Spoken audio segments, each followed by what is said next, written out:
Die avonture van Nico die Neutekraker.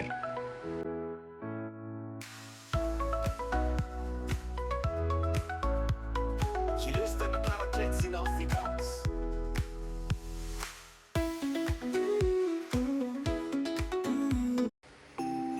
In 'n klein dorpie met die naam Klokkiesfontein het daar 'n baie spesiale neutekraker gewoon.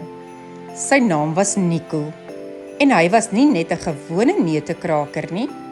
Nico was bekend vir sy vriendelikheid en sy vermoë om almal se harte te verower met sy glimlag. Elke jaar net voor Kersfees het die dorpie 'n groot fees gehou.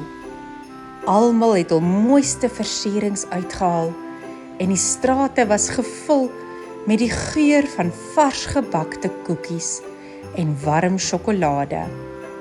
Maar hierdie jaar was daar iets besonders aan die gang. Die dorpie het besluit om 'n kompetisie te hou vir die mooiste Kersversiering.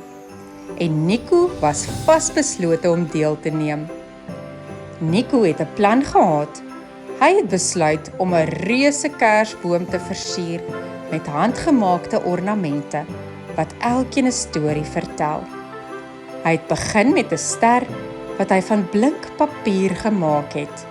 En elke ornament daarna was spesiaal gemaak met liefde en sorg.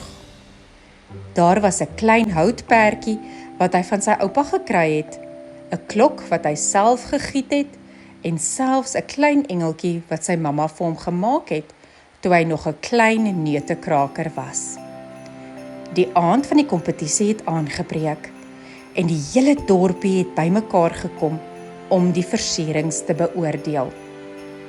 Nico se boom het helder geskyn met al die liefde en herinneringe wat daarin saamgevat was. Toe die beoordelaars by sy boom kom, kon hulle nie help om te glimlag nie. Hulle het gevoel hoe spesiaal elke ornament was en hoe dit die gees van Kersfees gevier het. Nico het die kompetisie gewen, maar vir hom was die grootste prys die glimlagte en die vreugde wat hy aan sy dorpie gebring het.